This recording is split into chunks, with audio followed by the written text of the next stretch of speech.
Il va remettre la frappe. Sont magiques les Monégasques. J'ai un scoop pour vous. La frappe croisée magnifique. Égalisation pour l'AS Monaco. Ce soir, je vais dire tout haut ce que tout le monde pense tout bas. Radio Diagonale, la web radio 100% rouge et blanche.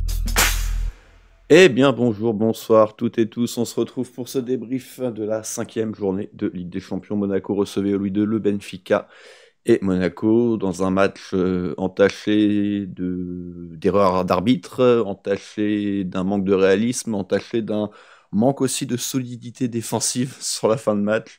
Monaco perd 3-2 dans les derniers instants et perd une bonne occasion de faire un gros coup au classement. Monaco est actuellement donc 8e avec 10 points, dans un classement évidemment très très resserré, mais surtout il reste 3 journées, dont 2 gros déplacements. Donc on avait fait un débat sur le top 8 il y a de ça 3 semaines, lors du dernier match. Très clairement, avec le match de ce soir, ce top 8 s'éloigne sans doute de manière définitive. Et avec moi pour débriefer donc cette rencontre, je sais avec Patrice et Quentin. Bonsoir messieurs. Salut. Salut. Beaucoup d'entrain, c'est bien, il faut.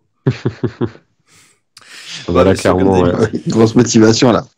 Ouais, bon, en même temps, c'est aussi des matchs qui sont intéressants à débriefer, mais c'est sûr que tu as forcément un petit seum, tant t'as l'impression de pas avoir tout maîtrisé sur le terrain, mais aussi qu'il y a 2-3 choses quand même qui t'ont un peu échappé et tout n'est pas de tout ressort, on va dire, mais évidemment, on y reviendra pendant cette émission. Patrice, malgré tout, ton je l'aime pas, donc de cette défaite première en Ligue des Champions, du coup, de la saison.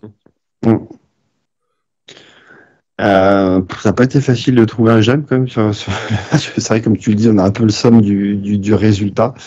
Ce que j'ai aimé, c'est, on va dire, la première demi-heure sur laquelle on joue notre jeu habituel, ce qu'on a pu voir même en Ligue des Champions. On fait vraiment un très gros pressing, on harcèle l'adversaire, on récupère, on a la possession, on a les actions, on joue vraiment très bien.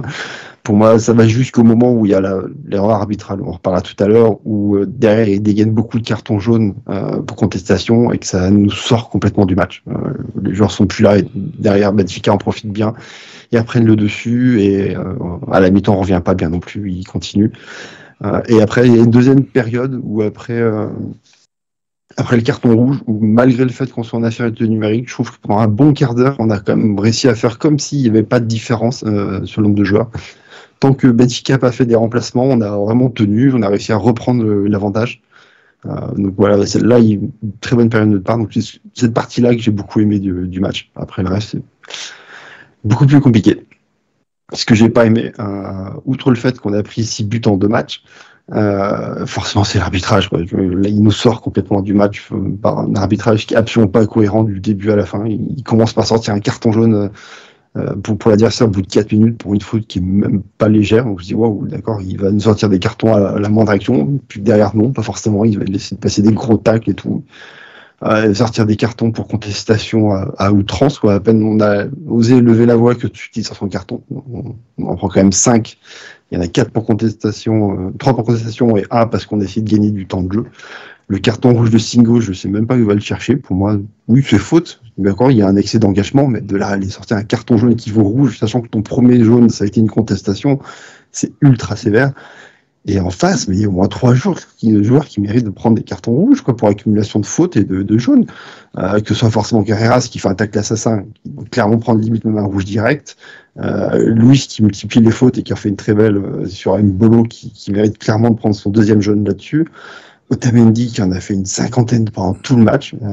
Je trouve ça vraiment très très dur de voir que Benfica tout le long du match nous a fait mal à appuyer là-dessus en jouant dur, en faisant beaucoup de fautes. Et au final, c'est nous qui sommes sanctionnés et malheureusement, ça fait pencher le match et on perd pas que à cause de ça, hein, parce qu'il y a beaucoup de choses à redire sur nos joueurs et sur la fin de match. Mais clairement, à un mois, on a eu plus de mal à aller chercher un résultat. Évidemment. Quentin? Moi ça va être le j'aime, c'est la force quand même de caractère qu'on a eu, hein, de cette équipe, des entrants aussi, parce que Hutter a su quand même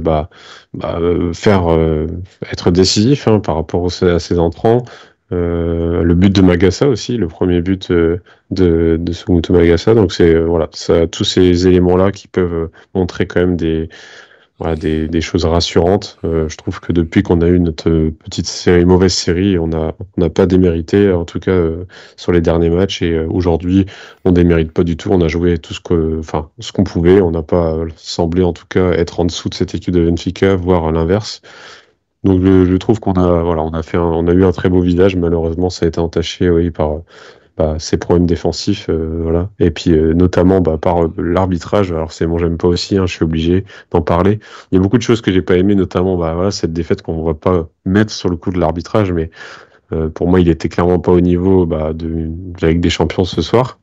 Et vous savez, on a tendance à dire qu'on parle pas souvent de ça, mais qu'il y a toujours 2-3 matchs, voilà, dans l'année où on a de quoi péter des câbles, franchement, sur ça. Mais là, aujourd'hui, c'était vraiment pas au niveau et l'arbitre a pas tenu le match comme il aurait dû l'être. Et même si on avait gagné ce match, même si on a fait match nul, ça aurait été mon j'aime pas. Dans tous les cas, donc ouais. Ouais, moi... Je me corrige, j'ai 5 buts encaissés en 2 matchs. 5 quoi? 5 buts encaissés en 2 matchs, pas 6. Ah oui. Ah. Oui. Je me corrige avant que je me fasse reprendre par un gif de chien. Moi, de mon côté, le j'aime, ça va être la période où on a su un peu relever la tête après l'expulsion de Singo, où ça s'est pas trop vu pendant plusieurs minutes que Monaco était en infériorité numérique. Pour le coup, c'est vrai que c'est quand même la façon de jouer de Hutter, c'est qu'on ferme pas le jeu, on continue coûte que coûte de mettre des joueurs offensifs. Il n'a pas bétonné derrière pour s'en sortir avec le 1 partout. Donc là, on a eu une belle période, et avec en plus son coaching gagnant, comme tu l'as dit, Quentin, puisque Mawissa, qui fait une jolie différence sur son côté pour Magassa à la conclusion. Donc ça, c'était clairement une des bonnes choses du match. Pour ce qui est de mon je l'aime pas, je vais en revenir à ce que je disais pendant le club Mounegou, je crois, sur Benfica. Voilà, moi j'avais beaucoup plus peur de Benfica qu'Aston Villa, parce que Benfica est un grand d'Europe, un moyen d'Europe si vous le voulez. Et donc c'est une équipe qui a l'habitude de ce genre de rencontres, c'est une équipe qui a de l'expérience, c'est une équipe qui a des joueurs d'expérience. Et j'avais très peur de ce genre de scénario contre ce genre d'équipe, avec du vice, avec l'habitude, capable de faire le dos rond, capable de jouer un petit peu avec l'arbitre. Alors, j'avais pas non plus anticipé que l'arbitrage serait aussi mauvais, mais très clairement, cette rencontre me faisait beaucoup plus peur que Aston Villa. Alors, on verra Aston Villa, hein, ça va peut-être également très mal se passer, mais dans le scénario, voilà, contre une équipe qui a l'habitude, j'avais peur de ça, évidemment, ça nous est tombé dessus, et du coup, je suis agacé, parce qu'on était censé aussi le prévoir. C'est que certes, Carreras doit se faire expulser, pour moi, c'est le seul, vraiment, qui mérite son exclusion. Sur Otamendi, sur Florentino Luis, c'est moins évident, on va dire, mais à partir de là, on est également, nous, sortis de notre match. Alors, le jaune pour Zakaria, il est lunaire, parce que c'est le capitaine, donc a priori, quand même, lui a le droit de venir parler à l'arbitre, mais Kerrer, c'est bête de prendre un jaune sur ça. En plus, tu mènes encore 1-0 à ce moment-là, donc t'énerve pas, tu mènes 1-0, juste, ils auraient dû avoir un carton rouge, mais ça mérite pas de sortir autant de ton match. Et c'est également le cas pour Singo. Et Mawissa, pareil, à la fin, qui garde le ballon au sol, c'est d'une bêtise sans nom. Et on est arbitré comme un petit club d'Europe. Très clairement, si un grand d'Europe fait ça, sans parler forcément du Real Madrid, à aucun moment ils prennent aucun des cartons jaunes, c'est une évidence, mais on le sait, donc on doit jouer avec ça. Et du coup, voilà, en ça, je suis aussi un petit peu agacé, parce que le match, on se le perd quand même aussi tout seul. Voilà, donc c'est quand même mon coup de gueule du soir. Il y en a forcément un sur l'arbitrage, mais vous l'avez déjà fait. Mais moi, j'ai aussi envie de mettre l'accent sur nos propres erreurs, sur notre manque de maîtrise, et ça englobe aussi la fin de match, où tu peux pas te prendre 2 buts identiques dans les 5 dernières minutes, où tu peux pas, Adi Hutter, laisser un Golovin qui n'en pouvait plus pendant 10 minutes, qui ne servait absolument plus à rien. On était à 9, en fait, sur la fin du match. Donc, et on avait encore la possibilité de faire un changement. En plus, par exemple, un Minamino. A priori, c'était Ouattara qui était prévu avant le but. Je ne comprends pas. Tu fais rentrer un Minamino qui, lui, va t'apporter énormément de volume, qui, lui, va combler les brèches, va énormément courir, va énormément se dépenser. Il y aura certainement du déchet, mais au moins, c'est un joueur qui va mettre du pressing, qui aurait peut-être été capable d'aller gêner Di Maria. Voilà, Golovin, il ne pouvait plus, il ne devait pas rester sur le terrain. Donc on ne peut pas seulement se cacher derrière cette erreur d'arbitrage. Malgré tout, le match, tu arrives à le retourner, tu arrives à mener 2-1 et tu le donnes à l'adversaire en l'espace de 5 minutes. Voilà. La compo. Patrice, pas de grande surprise. Je crois que c'était la compo qui était annoncée dans la presse ce matin. Je crois que ou peut-être qu'il y avait une petite différence entre il y avait juste ce matin. Juste un doute entre Minamino et Ben Seguir entre Nice Matin et l'équipe. Sinon, oui, c'était l'équipe qui était plus ou moins attendue, quoi. Même si, pour moi, c'est surprenant de voir que Caio Henrique est titulaire sur ce match-là, alors que tu fais jouer 2 fois sur les 3 derniers matchs Mawissa comme défenseur latéral. Et là, pour une fois, tu as un vrai client à défendre. Du coup, tu fais le choix de faire jouer Caio Henrique. Alors que c'est pour moi peut-être le seul match où vraiment il fallait pas le faire jouer. Parce qu'on sait très bien que Di Maria, par le passé, nous a fait très mal. Et on a pu voir encore que malgré ses quasi 37 ans, il nous fait toujours très très mal. Oui, encore une fois, Caio, c'était un des gros sujets du dernier club Mounégou. Taulier en danger, je crois que j'avais titré. Bon, plus que jamais ce soir, même s'il y a un but où il s'en sort par miracle pour un hors-jeu qui y est, pour le coup, c'est énormément de chance quand même de notre côté. Il est évidemment très fautif ce soir et en plus, il n'apporte plus offensivement, donc... donc très compliqué pour Caio. Quentin, toi, t'en penses quoi sinon de cette compo? Moi, j'étais personnellement surpris. J'aurais aimé voir Salissou titulaire. Voilà, moi, je milite de toute façon pour la défense Salissou-Kehrer. Donc... C'est vrai qu'il a l'habitude quand même de faire tourner un peu cette charnière qui est relativement pas mal baladée un peu partout. Il y a juste Kehrer, on va dire, qui est l'élément fondamental. Mais c'est vrai que on a vu un Singo quand même. Enfin, moi je trouve que c'était pas si déconnant par rapport même en plus à sa prestation. Et voilà. Après, moi là où j'étais un peu étonné et du coup ça rejoint ce que tu disais, c'est Minamino. On le fait plus jouer depuis 2 matchs là. Alors à la limite il revenait de sélection la dernière fois, je peux comprendre. Mais là, j'ai pas compris pourquoi il est même pas entré, quoi. Alors que c'est un joueur qui pourrait nous faire beaucoup de bien, qui a l'expérience avec des champions. Et pourquoi pas le faire démarrer dans un match où effectivement on a besoin d'expérience. Donc c'est ça aussi que j'ai pas trop compris. Au-delà du fait qu'il n'était pas titulaire, pourquoi il n'est même pas rentré après derrière. Mais bon, sinon pour le 11, pas choqué par ce que j'ai vu.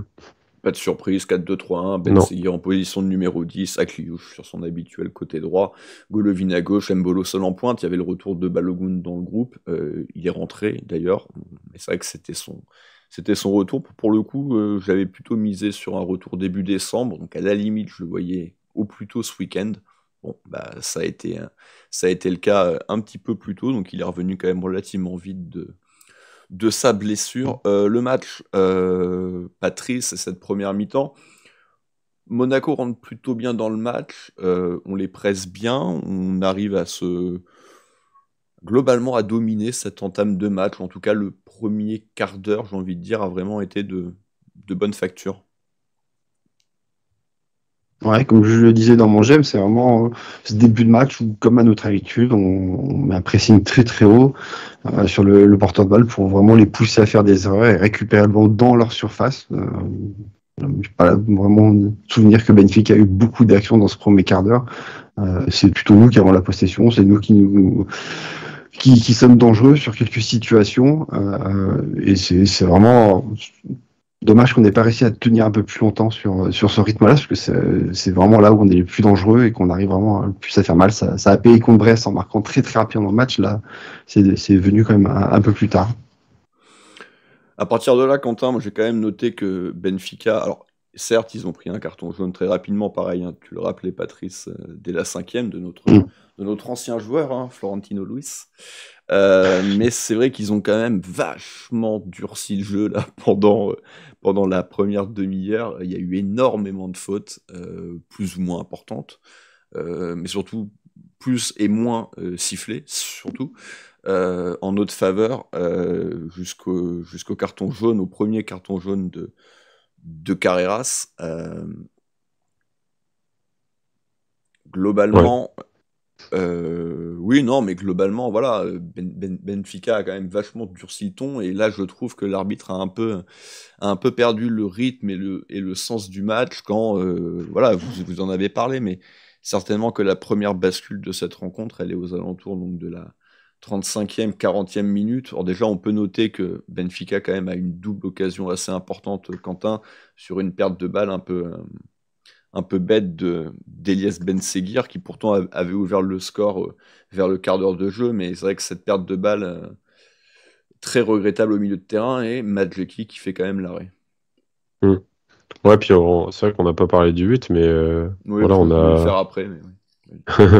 Mais oui, non, mais par rapport au moment où on a marqué, effectivement, on a une grosse domination de notre part, et puis à ce moment-là, on a direct on va dire un réveil des joueurs de Benfica avec vraiment des incursions, plus de frappes, déjà des moments de pressing parce qu'ils étaient inexistants jusque-là, et effectivement ponctués par des pertes de balles un peu bêtes des deux côtés d'ailleurs, hein, c'était très haché, mais surtout d'une autre où ça aurait pu effectivement faire mouche.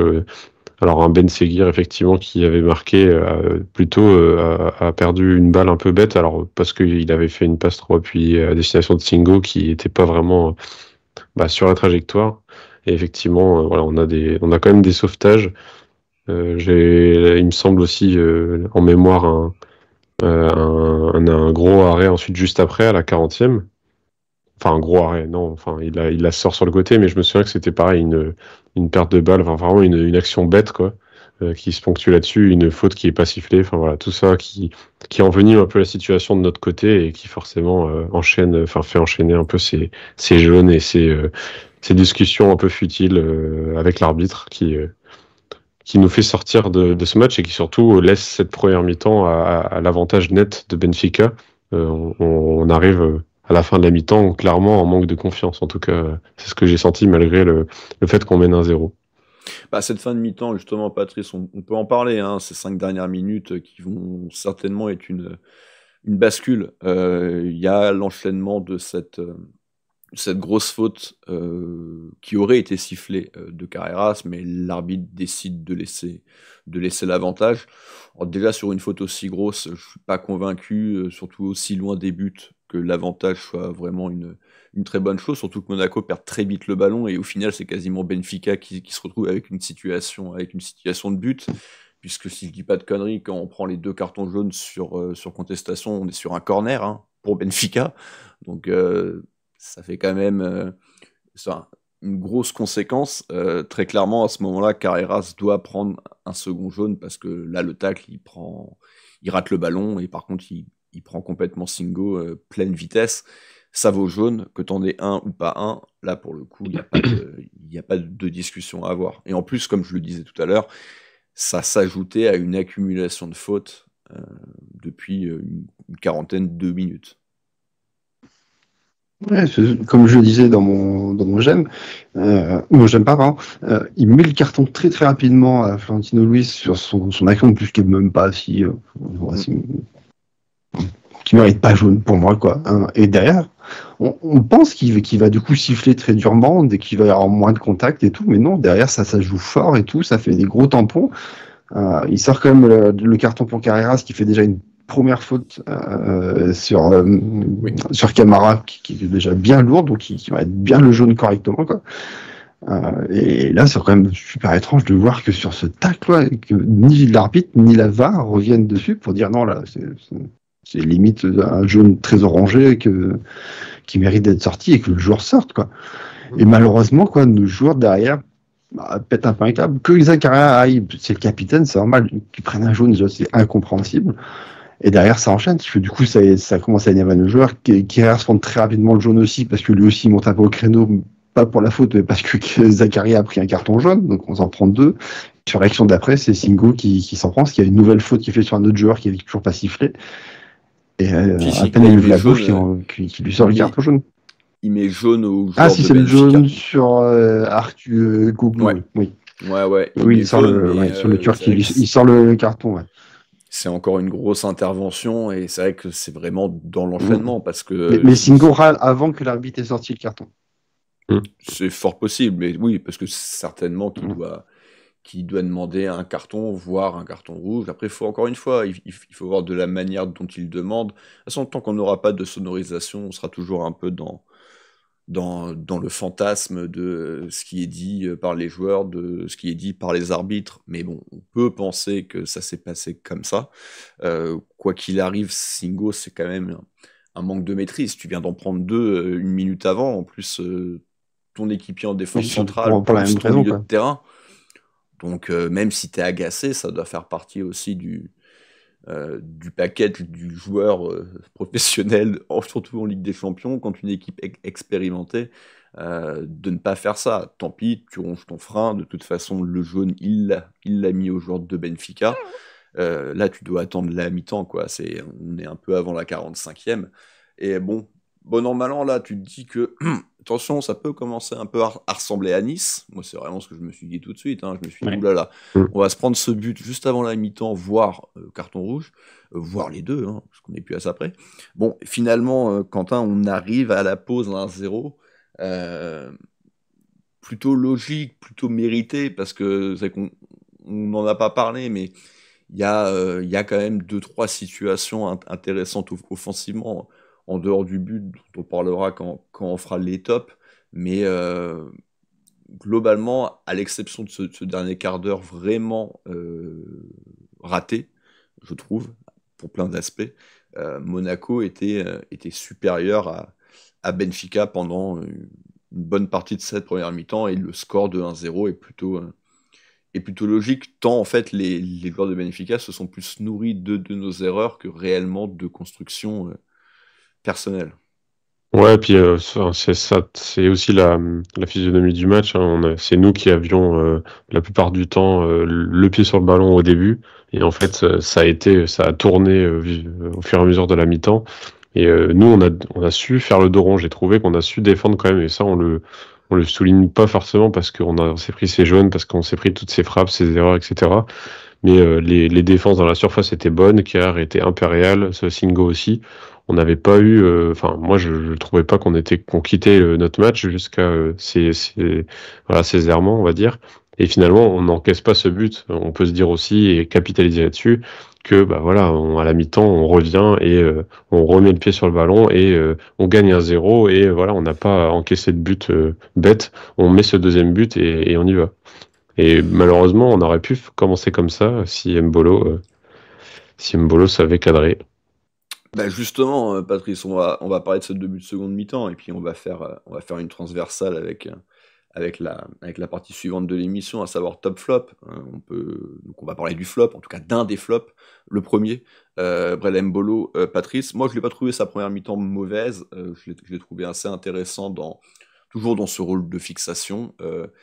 Il aurait peut-être mérité d'obtenir un peu plus de fautes, il en a obtenu certaines. Certains aussi, ce que j'ai pu voir sur internet, peuvent regretter que peut-être qu'il joue un peu trop aussi la faute, alors qu'il a un physique quand même de déménageur, et que du coup, les arbitres ont quand même moins tendance à siffler ce genre de faute sur des joueurs qui sont eux-mêmes physiques. Par contre, voilà, ce début de mi-temps, Patrice, c'est essentiellement pour ça qu'on le nomme dans la partie flop, parce qu'il y a un gros raté avec ce poteau, et puis quelques instants plus tard, il y a une belle passe décisive, oui, mais elle n'est pas dans le timing suffisant pour permettre à Kliouche de ne pas être hors jeu, quoi. Du coup, il a une grosse occasion où le ballon lui revient dessus. Certes, il est dos au but et il doit se retourner pour faire la frappe, mais il n'y a personne autour de lui, donc il a vraiment tout le temps de pouvoir se retourner, d'ajuster sa frappe, et du coup il la met sur le poteau, quoi, alors qu'il est vraiment très très très proche du but, que le gardien est plutôt éloigné, quoi. Il est au centre de sa cage alors qu'Embolo est plus sur le côté, donc il peut la placer au premier poteau, on a l'impression, quoi. Et il met une grosse frappe sur la barre, quoi, et Déjà, c'est rageant parce que du coup, t'arrives pas à mettre ce deuxième but. Le poteau, oui. Et c'est surtout parce que derrière, tu t'encasses ce but, quoi. Et ça fait 2 occasions, parce que juste avant, on avait aussi une occasion un petit peu chaude où on a failli marquer le but avant ce poteau. Et derrière, tu t'encasses le but d'égalisation et c'est ça qui fait très mal. Tu te dis, putain, encore une fois, il va pas arriver à nous débloquer une situation. Et comme tu le dis, après, sur le but qui a refusé Dalglish pour hors-jeu, Tout après, ouais. il prend beaucoup trop son temps. Il prend beaucoup trop son temps pour lui faire la passe. Et même s'il lui l'a fait très très rapidement, ça change rien à l'action. Kliouch, il est lancé sur ça, il récupère le ballon et il aurait fait la même chose. En fait, ce serait pas. Il prend trop de temps pour réfléchir, alors qu'avec Kliouch, fait vraiment le très très bon appel. Il faut lui mettre vraiment tout de suite. Moi, juste, si j'avais juste une remarque aussi, c'est juste que j'ai du mal à retrouver les qualités d'un joueur qu'on nous a vendu comme. Alors, je sais pas trop ce qu'il faisait avant nous, hein, mais il est clairement pas numéro 9, ce garçon. Donc, au bout d'un moment, faut qu'on arrête de faire confiance dans cette espèce de pivot. Bon, j'ai l'impression qu'il sait faire que ça, quoi. Et c'est ça qui m'embête, c'est que même des moments où il doit se retourner très vite, où un vrai numéro 9 sait se retourner très vite et cadrer, et frapper et encocher une frappe très fort, enfin, de façon très rapide, et pas forcément fort d'ailleurs, mais voilà. Il faut savoir cadrer, il faut cadrer ces ballons-là. Et c'est exactement la même situation pour la passe d'Akliouche, où il se retourne, en fait, il est dos au jeu, pareil, et il met pour caricaturer, mais il met 1 heure à à prendre l'information, quoi, à voir Akliouche qui fait la course, qui machin. Et c'est pas parce que il l'a fait, s'il l'a fait vraiment à la limite de hors-jeu, c'est pareil. Et s'il l'a fait même peut-être une demi-seconde avant, c'est peut-être pareil, parce que Akliouche est très rapide.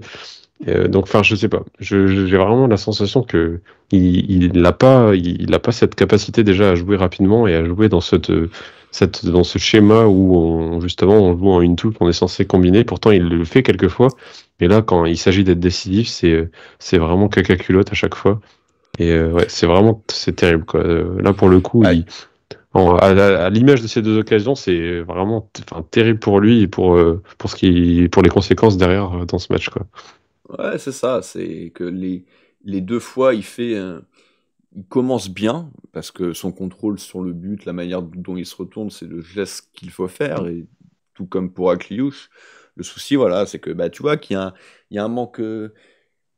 Il y a un manque de confiance tout simplement en ce moment. On pouvait espérer que ça s'était un petit peu débloqué parce qu'il avait remarqué, sauf que non, voilà, ça n'a pas suffi. De toute façon, on le sait que c'est pas non plus un numéro 9 finisseur dans le texte, mais en plus, il aurait quand même besoin d'avoir un peu plus de confiance. Et c'est vrai que c'est extrêmement frustrant parce que malgré tout ces 2 situations, il est intéressant dans ce qu'il fait, mais à chaque fois, la conclusion est très mauvaise. C'est pas comme s'il était juste à la réception d'un centre et qu'il se ratait comme déjà il a pu le faire aussi, hein, encore ce week-end en tirant 15 mètres au-dessus du but.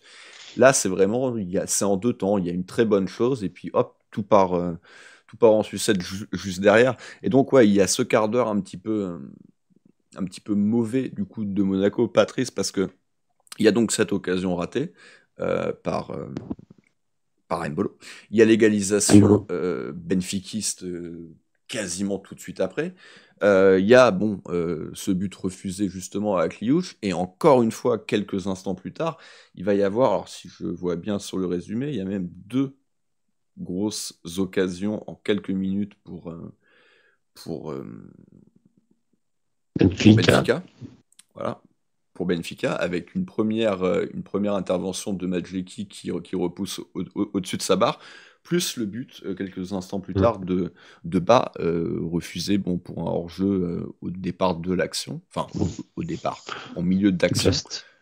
Mais ouais, là, on peut dire vraiment qu'on s'en sort bien et que ces 10 minutes-là, moi, je trouve vraiment qu'on est vraiment pas bien, quoi. Et c'est pour ça que j'avais noté dans mon j'aime la manière quand même dont on avait su réagir après le carton rouge, parce qu'en plus cette période compliquée, elle s'achève par cette expulsion un peu sévère de Wilfried Singo pour un duel aérien certes un peu viril, mais c'est ce que tu disais tout à l'heure, tu mets pas de second jaune à Carreras pour une véritable agression, pour un véritable tacle dangereux, et par contre tu mets un second avertissement pour un duel aérien viril. là, il y a quand même 2-3 trucs qui m'échappent un peu, quoi. Je suis désolé, mais un deuxième jaune, effectivement, ça n'a jamais la même sévérité qu'un premier. Et c'est pas parce que, même si. En fait, s'il avait eu 0 jaune, je sais même pas si on l'aurait donné, Oui. ce jaune-là, tu vois. Et bon. Il y a de ça aussi, c'est qu'au final, Singo se fait exclure avec une contestation. Bon, c'est aussi son problème. Mais encore une fois, on en revient au fait qu'on est une petite équipe, donc il prend contestation et il prend carton jaune. Bon, ok, ça, on est censé le savoir, mais ça fait quand même toujours un petit peu chier. Et cette intervention-là, alors que de l'autre côté, Carreras, c'est vrai que maintenant je me remémore son énorme semelle sur Camara. On a vu des matchs où il y avait des cartons rouges pour ce genre de choses. Si le pied est un petit peu plus haut, il lui arrache la jambe. Et donc c'est pour le coup un vrai jaune orangé. Et sa seconde faute est également un jaune orangé. Donc c'est là où tu as la sensation quand même de poids, de mesure, quoi. Et ça fait clairement chier, quoi. On va pas se mentir. Et puis le but, je suis désolé, le but qu'on prend, c'est pas comme si c'était une action. On le donne, quoi. Encore une fois, c'est là pour le coup. C'est une dissuase. Voilà, c'est la même chose. On a un arbitrage catastrophique, on donne un but et on prend un rouge. Mais là, c'est en 10 minutes, quoi. En 10 minutes, t'as tout ça, t'as tout ce qu'il faut, quoi. Tout ce qu'il faut pour péter un câble. Comme à Nice. Sauf que là, c'était pas en fin de mi-temps, c'était au début de la deuxième, et qu'entre-temps, tu avais quand même eu l'occasion alors peut-être pas de tuer le match, mais très clairement, tu peux penser qu'à 2-0, Singo défend pas pareil, le match est forcément différent, mais bon, force est de constater qu'il n'y a pas eu ce break. On en parlait, donc cette égalisation, on y reviendra un peu plus en détail quand on parlera du deuxième flop, mais après, voilà, moi j'ai quand même envie de parler de la bonne période derrière de Monaco pendant 15-20 minutes avec ce but de Magassa, Quentin, sur un bon travail de Mawissa. Hutter avait été forcé de faire plusieurs changements. D'ailleurs, ça a un petit peu pris de temps, ça a un petit peu tâtonné. Zakaria est passé défenseur central quelques instants. Il y a eu quelques tergiversations d'ailleurs qui auraient pu même limite nous coûter un but si une passe n'avait pas été... C'est ce que j'allais dire, ça aurait été terrible, vraiment. Ouais. Il était seul, le mec, à ce moment-là. Mais Magassa remplace Camara, Mawissa remplace un Caio Henrique dont on parlera, qui a été en grande difficulté. Balogun rentre, Salissou rentre. Donc là, vraiment, en l'espace de 6 minutes, il est un peu forcé de presque vider son banc. Et voilà, ça va faire quand même du bien. Et Monaco, pendant 10-15 minutes, va de nouveau... être intéressant offensivement jusqu'à ce deuxième but auquel on croyait plus trop, on va pas se mentir. Ouais, c'est clair. Paradoxalement, dès qu'on se prend un rouge, il y a une baisse d'intensité claire du match. Paradoxalement non, du coup c'est peut-être pas paradoxal, mais en tout cas pour nous, pour Benfica, c'est le cas. Ils restent plus sereins. Je sais pas, ils mettent pas le pied sur le ballon, en tout cas ils nous le laissent. Et c'est nous qui attaquons.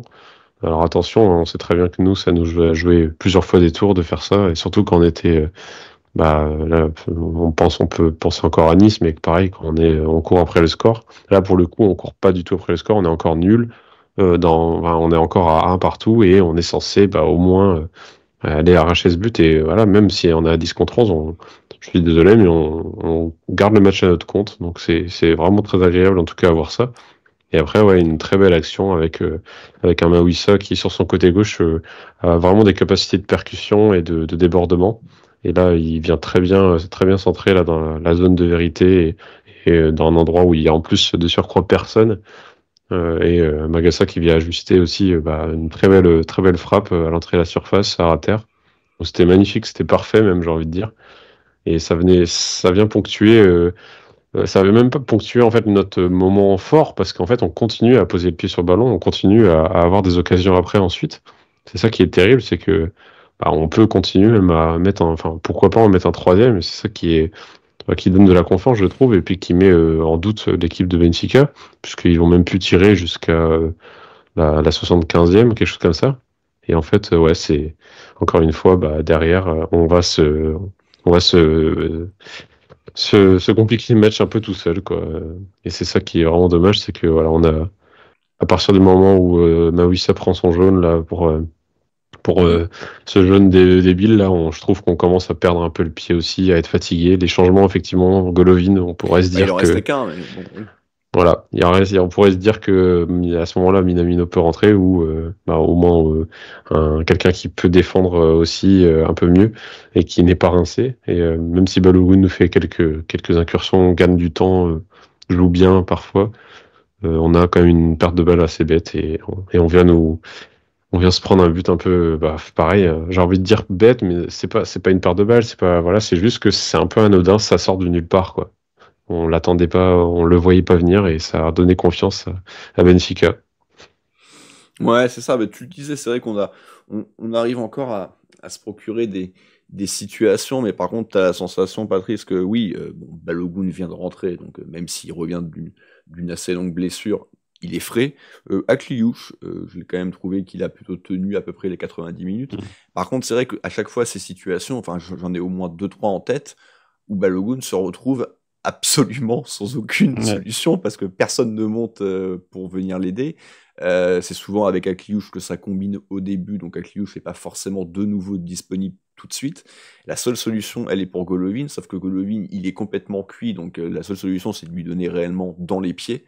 Donc il y a au moins 2-3 fois où il prend le choix de la jouer tout seul. Il y a cette frappe, derrière il y a le but quelques instants plus tard, il obtient un coup franc, il obtient un corner de mémoire, mais voilà, t'as quand même la sensation que c'est démerde-toi, essaye de faire l'exploit, de toute façon devant il y a personne qui t'accompagne et un des deux qui t'accompagne, il peut plus bouger, donc moi c'est en ça que je comprends pas pourquoi il est resté sur le terrain, Golovin, jusqu'au bout. Ça aurait été intéressant de faire rentrer encore une fois Minamino, je pense.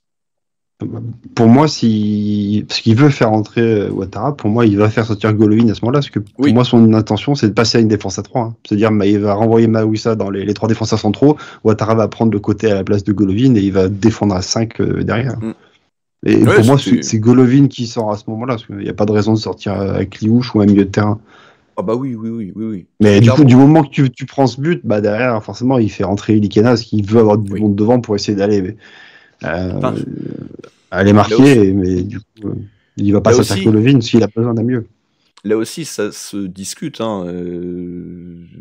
Ok, tu t'es fait égaliser, ça fait chier. Mais il faut savoir aussi être capable de se dire, tant pis, ce soir, ça sera qu'un point. Et puis, ça sera un point. On a eu des faits de jeu contre nous, des faits d'arbitrage contre nous. On a eu des faits de jeu aussi où on a été maladroit. Il faut savoir se contenter de ce score, et du coup, c'est peut-être pas très utile de faire rentrer Ilikena, qui en plus n'est pas non plus un soliste. Non, mais il rentre après le 3-2. Il rentre après le 3-2. C'est à 3-2 qui rentre. Excusez-moi. Ouais, justement, le remplacement, c'était prévu, c'était Ouattara. Alors là, c'est pareil, on pourrait se poser la question. Je vois pas pourquoi il balançait. C'est surtout pour la vitesse, sûrement, pour la transition, si on doit marquer de ça. Après, je suis pas sûr non plus que blinder. Ah non, Ouattara, c'est pour défendre, clairement. C'est pour passer une défense à 3. Hein. S'il veut blinder et essayer de tenir le 2-1 ou le 2-2, je sais pas à quel moment c'était qu'il voulait le faire entrer, mais. Ouais, non, mais c'est clair que. Mais clairement, on n'a pas le temps, en fait, de se ce deuxième but, il nous fait trop mal au crâne. Non, c'est ça, c'est 4 minutes. 4 minutes, qu'est-ce que tu peux faire en 4 minutes Enfin, ça, tu sens que ça redonne de la confiance à Benfica et que nous, ça nous a fait trop mal et que derrière, on lâche complètement le ballon, on joue que des contre-attaques. Après, derrière, c'est Benfica qui a le pied sur le ballon, qui a les actions. Ouais, et puis tu te prends 2 buts un petit peu similaires, 2 buts de la tête. Le premier où c'est con parce qu'il avait fait plutôt une bonne rentrée, mais Maouissa quand même qui est battu dans le duel aérien. Et sur le second but, on peut aussi regretter qu'il n'aille pas vraiment presser le centreur. Après, le centre est magnifique, c'est du Maria, de toute façon, on le sait. Il est parfaitement déposé entre Salissou et Kerrer. Et voilà, et Benfica donc prend l'avantage. C'est une victoire qui sort un peu de nulle part. Pour nous, c'est une défaite qui fait très mal parce que tu avais l'impression que le match, tu étais à minima aussi fort que Benfica, voire supérieur à eux en égalité numérique, que le match aurait en plus mérité de se jouer en supériorité au moins pendant 20 minutes. Donc énormément de énormément de regrets ce soir. On va pouvoir conclure avec les top flops. On a déjà parlé donc de Brel Embolo. Le deuxième flop, messieurs, c'est Caio Henrique, parce que maintenant on va pouvoir revenir dessus. Ce but quand même du 1-1, tu peux pas faire une passe rentrée de la tête aussi molle, autant dans l'axe, alors qu'en plus il y a clairement un joueur de Benfica qui traîne dans la zone. Ah ouais, non, c'est vrai qu'en plus on en a parlé dans le dernier Club Monaco, hein, je vous invite à l'écouter si vous l'avez pas fait, mais là c'est clair que là, à des moments comme ça où tu te dis que nous on veut un vrai défenseur gauche, là où Caio Henrique va compenser par sa magie, on va dire, offensive, et même c'est son talent, on va dire, technique, et c'est le fait qu'il combine avec Golovin, tout ça, donc ça paraît bien loin en fait tout ça. Il touche très peu de ballons, voilà, finalement il n'est pas décisif du tout, et en plus il nous permet de le descendre comme ça, parce qu'il donne un but à l'adversaire. Alors, il n'y a pas que lui, hein, on va pas se cacher. Si Majewski était sorti avec un peu plus d'entrain, et surtout avait pas eu peur du ballon ou du joueur en face, je ne sais pas pourquoi il n'a pas pris la balle. On en parlerait peut-être pas là. C'est comme le raté, la passe de Ben Seguir à Di Maria. Peut-être qu'on on le mettra en flop à ce moment-là, donc parce qu'il aurait marqué. Mais bon, derrière, on a quand même un Caio clairement qui est pas rassurant, et en tant que défenseur gauche, on a vu Mawissa, et moi perso je veux Mawissa la prochaine fois, et puis lui en titulaire, c'est sûr. Ouais, et puis sur le but refusé, il est également complètement pris, parce qu'il attend le ballon devant ses 6 mètres au lieu de l'attaquer. Le joueur de Benfica lui passe bien devant, donc voilà, au final, là, pour le coup, le but est refusé, mais et d'ailleurs, pour le coup, là, Hutter le voit tout de suite, et c'est pour ça que je suis assez surpris qu'il se soit pas rendu compte que Golovin ne pouvait absolument plus jouer, parce que là, pour le coup, il a fait le bon choix. Ça se voyait que Caio était en grande difficulté, il l'a fait sortir. Donc, étonnant de ne pas avoir fait le choix également pour Golovin. Il se disait peut-être sur un coup de pied arrêté, sa patte, mais bon, t'avais encore Akliouche sur le terrain pour ça, donc c'était pas pour moi quand même une obligation de laisser Golovin pour ce cas de figure. Les tops, maintenant, messieurs, à moins que vous ayez d'autres flops, mais je crois qu'on s'était vraiment arrêté sur ces deux-là. On pourrait toujours parler de Majewski qui fait un match mi-figue, mi-raisin, mais bon. Il fait des gros arrêts, il nous permet de rester dans le match à certains moments, mais sur les buts, comme on vient de le dire, sur le premier but, clairement, il peut sortir clairement sur l'attaquant et aller dedans. Je sais pas, est-ce qu'il a peur de faire faute? Est-ce qu'il a peur d'une balle lobée? Du coup, il préfère laisser un petit cran pour essayer de la prendre. Je sais pas pourquoi, mais on sent qu'il a quand même qu'il est sur le frein sur la fin de l'action, quoi. Alors que s'il y va clairement, je pense que clairement il prend le ballon, quoi, et ensuite le joueur. Mais bon, en tant que gardien, s'il prend le ballon, c'est bon, quoi. Oui. Voilà, et pour moi, sur le troisième but, le ballon est beaucoup trop sur lui, il passe très très proche de sa main, et j'attends d'un gardien de l'AS Monaco d'un bon niveau quand même qui sorte ce genre de ballon-là, qui lui arrive sur lui, quoi. Après, s'il sort ça, après ça va très très vite, c'est un bout portant qui prend une très belle tête, mais il en a fait 2-3, mais ça aurait il fait de beaux arrêts aussi, voilà, on l'a dit. Ça aurait mérité d'en faire au moins une de plus pour réellement valider un bon match. Donc c'est pour ça que c'est pas un mauvais match de sa part, mais voilà, tu peux forcément, quand tu prends 3 buts, il y a forcément un petit côté de déception, et c'est vrai que c'est le genre de match qui peut laisser penser à bon nombre de matchs qu'on a débriefés les années précédentes, où à la fin des matchs tu te disais souvent il a quand même fait 2-3 arrêts, mais il n'en a pas fait suffisamment pour être décisif, et voilà, donc une prestation très moyenne. Je ne sais pas combien il va être noté à droite à gauche, mais je pense que ça va s'orienter sur des 4, hein. Voire des 3. Voire des 3, parce que sur le premier but, il y a 3 buts. Et puis le premier fait quand même assez mal. Et puis le score, hein, tu perds 3-2, et forcément, ça impacte aussi les notes de manière générale. Les tops maintenant, messieurs, on est parti sur Akliouche, une nouvelle fois, hein, qui a tenu son rang pendant l'intégralité de la rencontre et qui prouve une nouvelle fois qu'il est un joueur déjà prêt pour les grands matchs européens et pourquoi pas même internationaux, si Dédé veut bien nous l'appeler en équipe de France. C'est encore un très très bon match de sa part. T'as pas l'impression qu'il est fatigué alors qu'il fait énormément de courses et il est quasiment sur toutes nos grosses occasions, surtout sur la fin qu'on a un joueur de moins, quoi. C'est lui qui tient le ballon, qui le fait monter, qui joue bien avec Balogun comme tu l'as dit, qui perd quasiment jamais de ballon, quoi. Il sait très bien utilisé, il sait très bien le passer aussi à plusieurs moments. Du coup, il fait des très très bonnes passes qui peuvent amener à des belles situations. Je repense là à celle qui fait à Vanderson qui veut pas frapper en première intention, qui s'empale sur la défense dans la surface. Non, franchement, on n'a pas grand chose à lui reprocher sur ce match-là et qui continue comme ça, parce que franchement, il fait une très très belle saison. Quentin, toi, je crois que tu avais un autre joueur un peu plus discutable, mais bon, Oui. on peut comprendre. Bah après, ouais, c'est vrai qu'il y a pas mal de joueurs là qu'on pouvait mettre en top, ou voilà, on va en reparler après peut-être en mode de prestation individuelle, mais là juste pour faire aussi un pied de nez à cet arbitrage, je trouve que Singo aurait mérité, malgré le rouge, une vraie place de top dans cette équipe, parce qu'il a tenu la baraque pendant toute la première mi-temps, et ça a été vraiment, il a été omniprésent en fait. Il a été même là. On peut regarder même sa hitmap, il est vraiment très haut à chaque fois. On l'a vu même venir en attaque, aller gratter des ballons, toujours très physiquement fort sur ses appuis, à dégager des bons ballons, à intercepter les passes qu'il faut. Même Kiar était pas non plus déconnant, on va dire, au début, hein, voilà, ça allait. Mais voilà, pour la peu de moments où il a joué, il était très bon, et malheureusement, ça avait entaché sa prestation sur rouge, mais on peut lui en vouloir pour un, pas pour deux, en tout cas au niveau des jaunes, et je lui en veux pas pour ce rouge en tout cas là.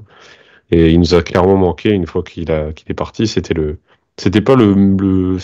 clairement le pire joueur à perdre, en fait, j'ai trouvé dans le 11 là. Ouais. Et voilà, un joueur qui gagnait tous ses duels, tu t'en rends compte quand il est plus là. Donc voilà. Patrice, que tu as un autre joueur que tu as envie de sortir un peu du lot? Le premier buteur, pour son premier but en Ligue des Champions, ouais. Benseghir, qui reste quand même fait un bon match. Sort très tôt dans le match, du coup, à cause du carton rouge, hein, parce que du coup, Utah est obligé de se réajuster, parce qu'en fait, juste avant le carton rouge, une minute avant, il avait fait son double changement, donc forcément, ça lui compliquait un peu la tâche. Il était obligé de sortir Benseghir, qui pour moi, voilà, fait un bon match, mais un beau but, parce que Golovin lui offre sur l'action. Mais après, voilà, j'ai trouvé bien dans le match, comme sur les précédents, où il porte beaucoup le ballon, il apporte beaucoup de danger, il combine beaucoup avec Golovin, purement avec Akliouche sur ce match-ci. Je trouve qu'il s'est plus cantonné à rester sur le milieu gauche qu'être vraiment au centre du terrain. Mais voilà, c'est toujours un danger. Voilà, ça reste un bon danger match pour nous aussi quand il fait des passes en retrait. Mais voilà, après ça, qu'il y a cette jolie passe en retrait qui aurait pu nous coûter très cher si Di Maria c'était un tout petit peu mieux appliqué ou avait tenté le piquer, quoi. Voilà. Pour moi, ça reste comme un bon match de sa part.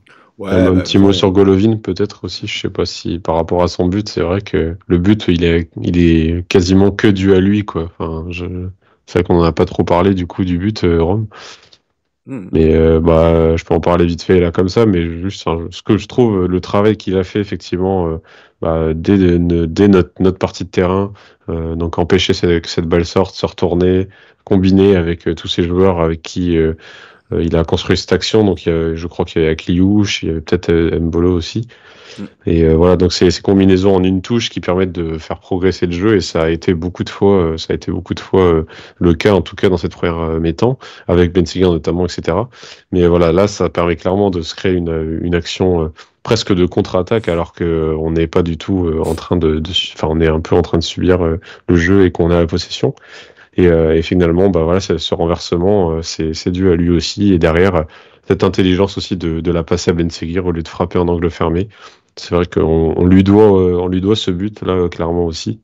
Et malgré effectivement la prestation un peu plus terne à la fin parce qu'il est complètement cramé, mais bon, on va pas lui en vouloir pour ça. Je trouve qu'il a quand même été notre milieu offensif le plus en vue offensivement par rapport au fait que Kliouch a pas été très décisif.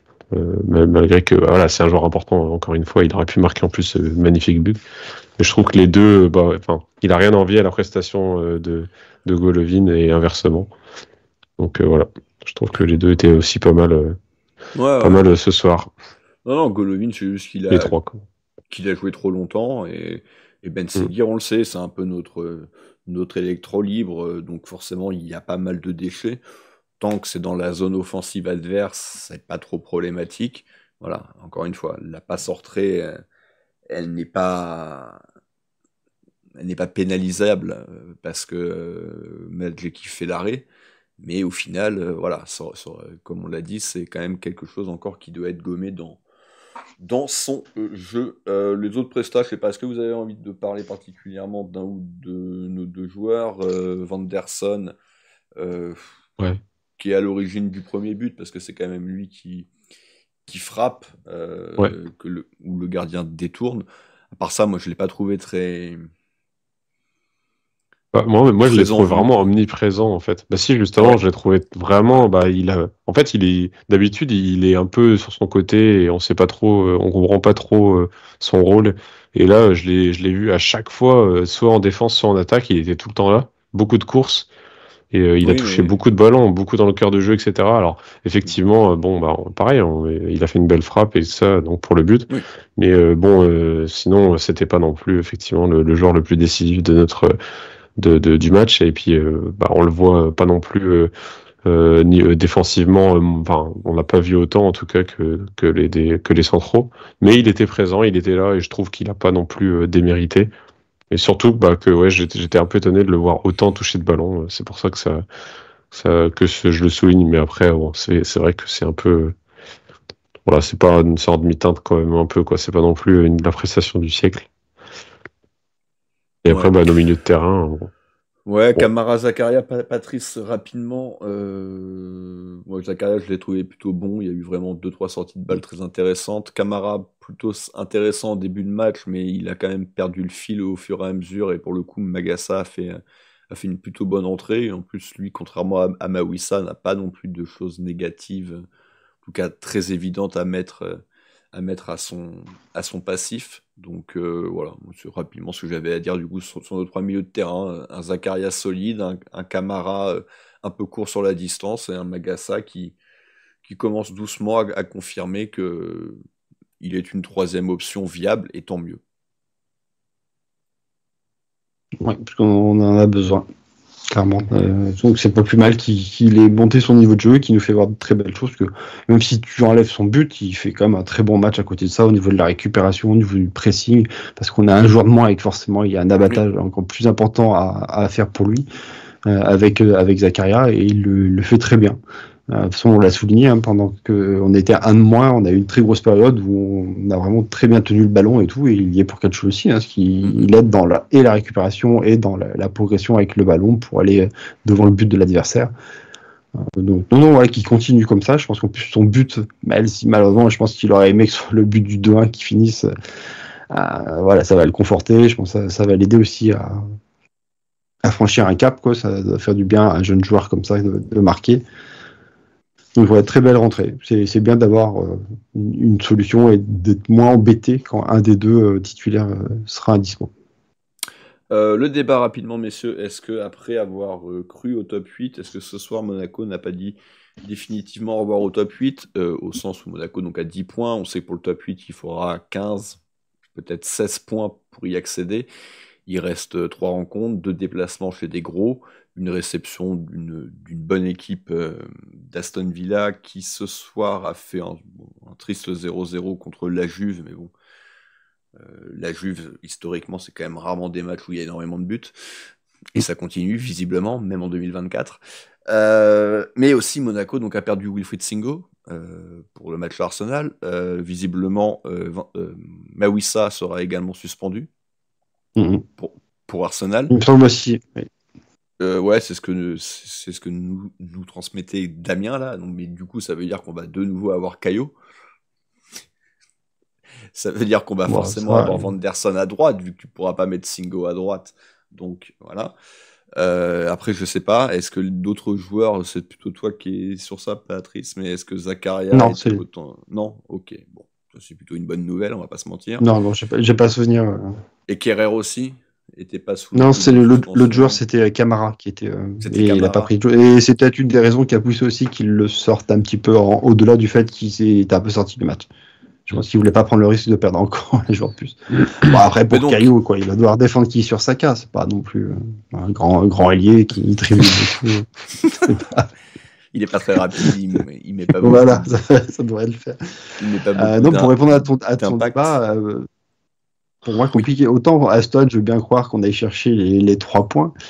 Après, si à Arsenal ou à l'Inter, on en prend un déjà, ce sera déjà un très bon résultat. On sera très content d'avoir fait un match nul sur un de ces 2 déplacements, quoi. Donc, moi, ça me paraît compliqué là d'aller chercher, comme tu dis, 15 points. Donc maintenant, en fait, c'est dur de pas faire nul ce soir, quoi. Ouais. C'est dur de pas faire nul au moins ce soir. Et franchement, rien que ce point aurait été vraiment salvateur. Et on aurait pu y croire encore, au moins pour une victoire sur les 3. Mais non, là, moi, je pense clairement qu'on peut oublier Arsenal déjà. Déjà au niveau des suspensions, de tout ça, de la forme de l'équipe aussi. Enfin voilà, on n'est pas... je suis désolé, mais Arsenal est quand même une équipe qui est largement au-dessus de nous. On en parlait tout à l'heure, hein, mais en 2015, tu gagnes là-bas avec une équipe avec énormément d'absence, avec... non, mais d'accord. Je crois que c'est le match où Poulallan est balancé en défense centrale, non?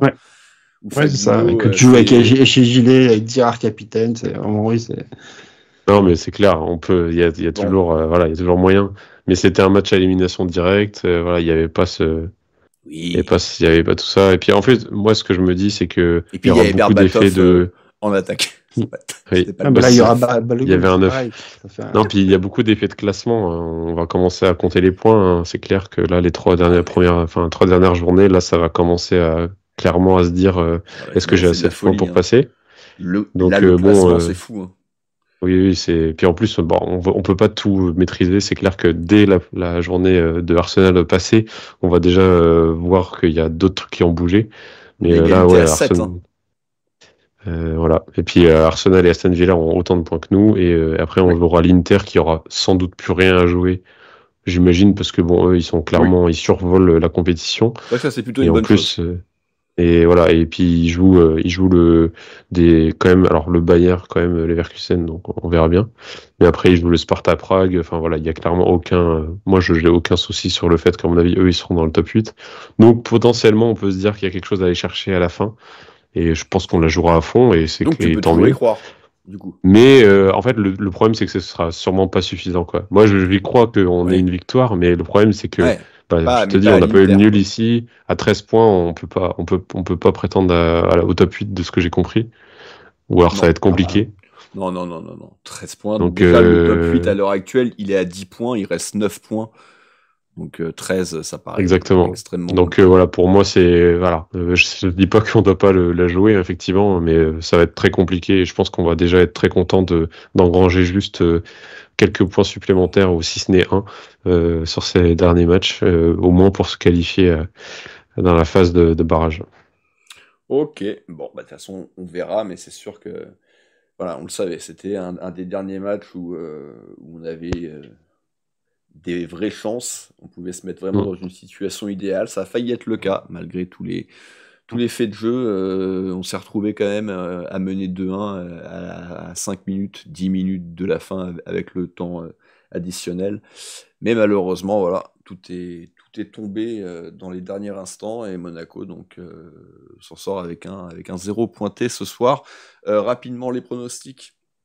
Alors, c'est un 0 sur 2 pour le match du soir, puisque Adrien avait pronostiqué une victoire de Monaco. Et Damien avait mis qu'on marquerait 3 buts. C'était pas 3 ou plus, c'était 3. Bon, en l'occurrence, de toute façon, on en a marqué 2. Donc, c'est un 0-2. Adrien avait quand même rajouté, et c'est peut-être l'erreur qu'il n'aurait pas dû faire. En petit bonbon, Amdouni marque un but pour Benfica. Bah, merci à Adrien, voilà, le pronostiqueur fou, hein, on le sait tous. C'est terrible. Voilà. Je suis sûr que s'il n'avait pas parié ça, il n'y aurait pas eu de problème. En plus, il n'a même pas dû le parier dans la vraie vie. Donc, bon, bref. Ouais. Malgré tout, messieurs, ce week-end, il y a un gros match. Il y a un très, très gros match même. Hein. Ça fait partie des 6 plus gros matchs de la saison, hein, avec quand tu joues Paris, Marseille et Lyon.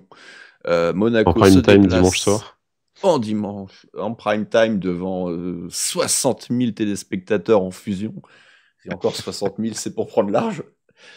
Monaco se déplace au Vélodrome, donc après cette défaite, après ce match qui aura aussi tiré sur les organismes, parce que encore une fois, tu l'as joué à 10 pendant un long moment. Qu'est-ce que vous pronostiquez donc de ce déplacement en terre marseillaise? Moi, je vais partir sur un Balogun titulaire et buteur, parce que si je dis que titulaire, ça paraît quasiment... vu le temps de jeu qu'il a déjà eu ce soir, je pense que titulaire, c'est quasiment rassuré. Mais buteur, je sens qu'il va mettre tout le monde d'accord pour dire maintenant c'est moi le titulaire à ce poste. Et Marseille, ça lui réussi si j'ai bon souvenir. Alors, quant à moi, au début, j'étais parti sur un match prolifique en but, parce que historiquement, il y a eu quand même pas mal de 2-2, 3-2 de part et d'autre. Bon, mais d'un autre côté, je me dis qu'on peut fermer un peu ce match et en tout cas essayer de moins encaisser, parce que c'est vrai qu'on commence à encaisser pas mal de buts. Mais d'un autre côté, je trouve que j'aime pas trop le prono de dire vas-y on encaisse 1 ou 0 but, c'est pas assez couillu. Alors je me suis rabattu sur l'autre truc qui se passe beaucoup dans les matchs avec Marseille, c'est les cartons jaunes et notamment le fait que ça peut tourner comme le match de ce soir, je trouve. Hein, les Otamendi, les mecs comme ça, je trouve qu'ils ont vraiment leur place à Marseille et je pense que là ça pourrait être pareil. Donc je pronostique encore une fois un carton rouge pour OM Monaco. Alors je dis effectivement mon chemin de pensée c'était plutôt les jaunes, les machins, mais juste là pour le match je me dis voilà il va bien avoir un rouge à un moment donné de donner côté, histoire de pimenter. Alors non pas de notre côté forcément dans le match. La probabilité est plus forte qu'ils arrivent justement de côté Marseille que Monégasque a priori. Ah bah tant mieux dans ce cas-là c'est nous avec Turpin ça se passe plutôt généralement très très bien alors qu'après côté Marseillais c'est assez catastrophique. J'avais oublié ça. Ils ont eu pas mal de rouges depuis le début de la saison. Nous aussi, en vrai. Parce que nous, non. Tu rigoles ou quoi? Je crois que c'est nous qui en avons le plus. Hein. Je sais pas. Faudra regarder. On commence à en avoir un petit paquet encore. Hein. On en a enchaîné. Il me semble qu'on a égalité. En Ligue 1, en tout cas, on doit être pareil. Ouais. Ils doivent en avoir 3 ou 4, peut-être 4 même, et puis nous on doit être voir ça aussi. Il faudrait que je vérifie, mais bon. On en a au moins 3. On a au moins Thésée, Vanderson et Camara. Pour le coup, on en a peut-être 3. Et Zakaria, non? Non. Ouais, on en a 3. Il est sage. On a 3 ils sont sages. Marseille, on a 1, 2, 3, 4. On en a 4 à Marseille. Okay. Donc, on en a 4 avec celui de ce soir. Bon, la cote est peut-être pas très haute, mais bon, allez, on va partir sur ça et puis sur un match, un match un peu bouillant quoi, au Vélodrome. Ok. Mais moi, je vais faire un pari un peu plus classique. Je vais dire que match nul, les deux équipes marquent. Voilà. Ça c'est pareil, c'est une bonne cote, je pense.